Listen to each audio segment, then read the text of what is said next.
Welcome to the Drunk Linux User. I'm Len. I am the Drunk Linux User. Have you ever heard of the browser wars? If you haven't, boy, you've been missing out on a lot.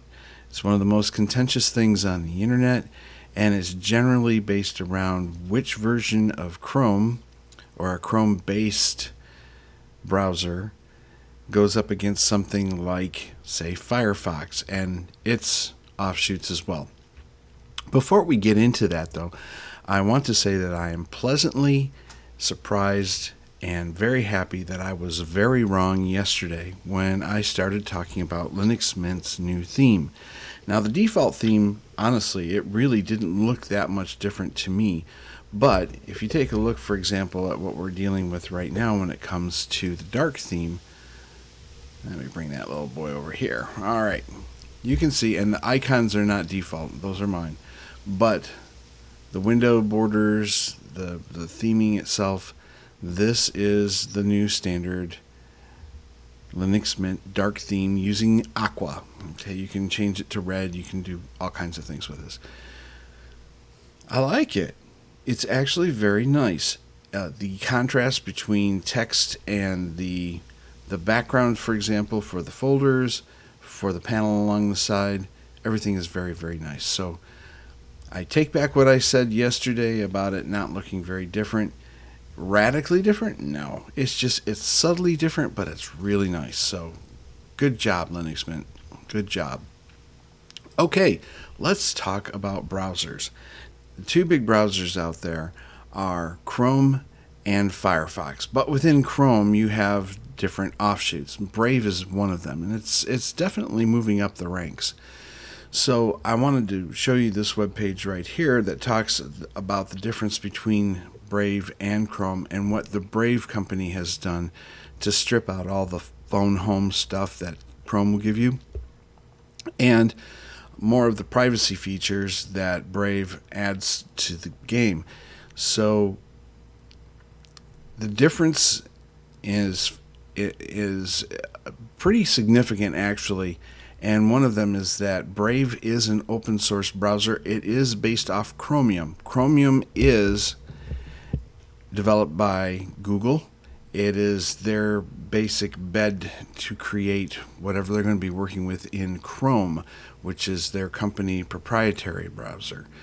Now, that all the source code in Chrome is not available, so you don't know what's going on there. But a lot of people have mentioned that this phone's home to Google, and there is a bad taste in a lot of people's mouths regarding Google at this time.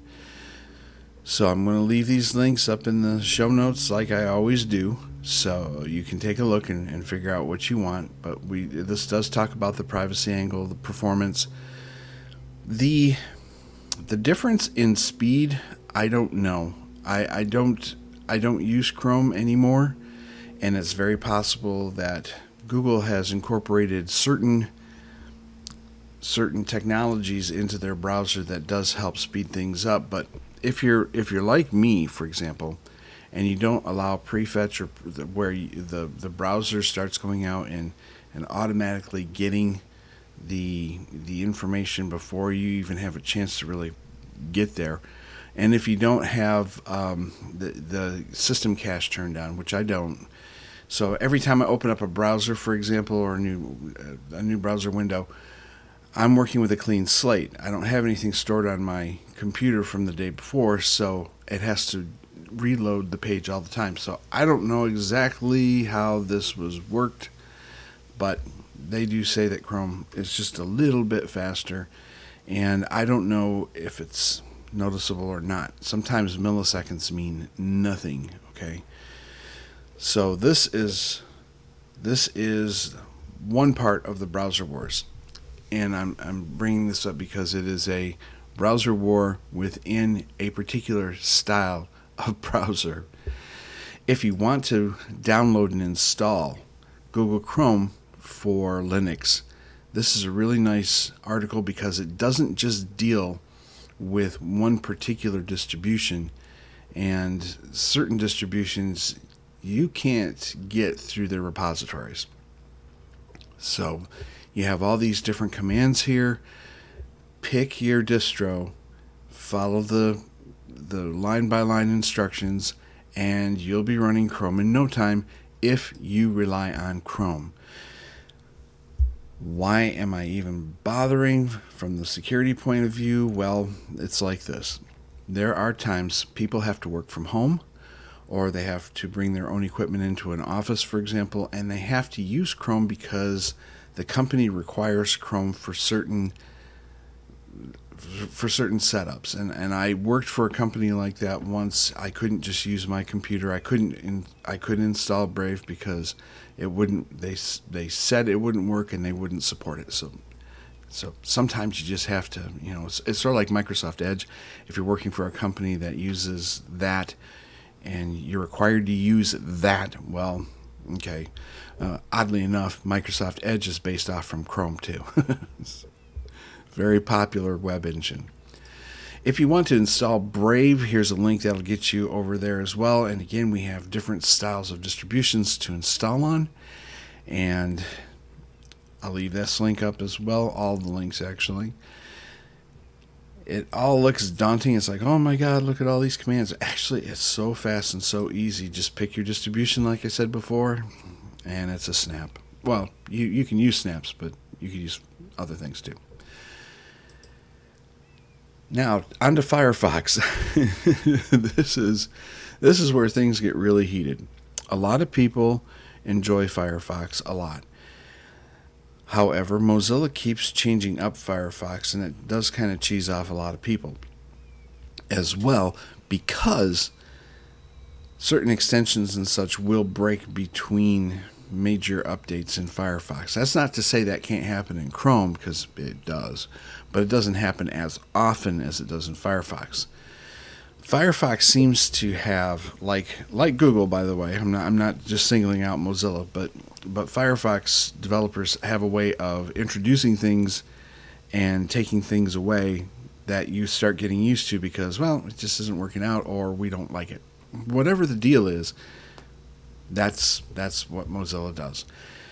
Another thing about Mozilla is that some people don't like their business practice or their business outlook when it comes to things like free speech. They want to kind of crack down on it. They say that there's too much.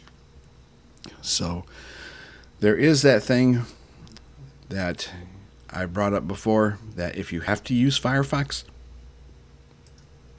this will give you an idea of the performance between the two different kinds of browsers. And as of today, these are the most recent iterations of those browsers in Linux. Okay, I'm not even talking about Mac. I'm not talking about Windows. We're just talking about Linux here. If you want to download Firefox, here's the link to get to it. Actually, this is the main web page. There's a link underneath Download Firefox. It goes to Download, Options, and Other Languages. I'm bringing this up because you get to choose from here which one you want. If you want the Beta, Developer Edition, the Nightly Edition, Extended Support Release, Android, blah, blah, blah, blah, blah. And you get to choose which bit 32, 64 that you want, and your languages, and they are considerable. I'm not bashing Firefox. As a matter of fact, we're using Firefox today. There seems to be a bug in Brave, and it's a download. It's not a download, it's a drag and drop bug, where if I try to drag a shortcut to the bookmark bar, it throws it over here onto the desktop. That is not going to work for me right now. So right now, I'm using Firefox until Brave can get that worked out. I'm not the only one having this problem. It has been noted in the Brave comments as well in the forums. All right, this is kind of surprising to me in a way, simply because I would have thought that price would have been a huge factor in this, but a survey shows that 87% of U.S. teenagers own an iPhone and prefer Apple Watch over rivals. My God, where are they getting the money? All right. It says whopping 87% of American teens own an iPhone, while 88% hope that their next phone will be an iPhone. Wow. Okay. They said besides this, the survey found that 15% of the respondents plan to purchase an Apple Watch in the next 6 months, up from 13% in the spring of 2021. Man, that's brand loyalty. One of the comments that I saw down below is, well, the kids like it because it's easy. And remember, I talked about this a couple days ago when it comes to Linux distributions. If you turn something on and you can use it and it's easy, you're going to continue to use it. It's that what KDE is mentioning when they talk about the 15-minute experiment, where if you don't run into any problems within the first 15 minutes, everything is working great, then you're probably going to stick with it. Well, I think that commenter was absolutely right in that respect. iPhones are like stupid simple to work. Androids really aren't, to be honest. And they are cheaper, and you can get some great value out of a $200-300, and I know that's expensive, but $200-300 phone that could potentially rival the iPhone. Now I'm not plugging the company, but this phone right here is a Xiaomi. It's a Redmi Note 10. I'm having some problems with the microphone when I'm just talking on it as a phone, like up to my head. If I use earbuds, okay, that works fine. If I put it on speaker, people can hear me just fine. Besides that point, this has got one hell of a camera on it. It does 4K video. It does 48 megapixel still shots. It has portrait mode. It's just, you can go manual with this thing. It is a beautiful camera for taking pictures. And this is my off-site camera. So if I ever go anywhere and I'm not on the computer and I want to do a short video for you guys, that's going to be my camera. I just don't get it, though. I know that you can buy, I'm not even going to call them budget, but lower priced iPhones. But even so, what is it, about $1,000 for a phone? I just don't understand the thinking. And speaking of not understanding a thinking, Taco Lovers Pass. Okay, you spend $10 a month for a subscription to Taco Bell, and you get a free taco, your choice of 7. Boy, I almost did the Chinese 7. You have your choice of 7 different tacos to choose from. You can get one a day. Well, one for every 30 days. I suppose those months that have 31 days, you're kind of out in the cold for one. But wow. What kind of brought me to this is I went to this page right here on How to Geek. You can even get tacos through subscription now. And I like the points that are made in this article. At this point, what isn't a subscription? You pay $10 a month. You can head to your local Taco Bell restaurant to get 1 taco per day. There are 7 different tacos available in the monthly subscription. I'm not going to read off which ones they are. It doesn't matter.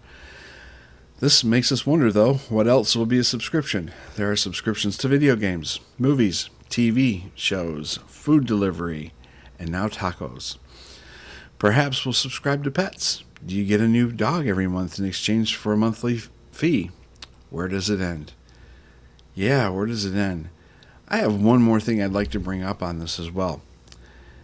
If you're using an app on a phone to get a free taco a day, then Taco Bell has your phone number.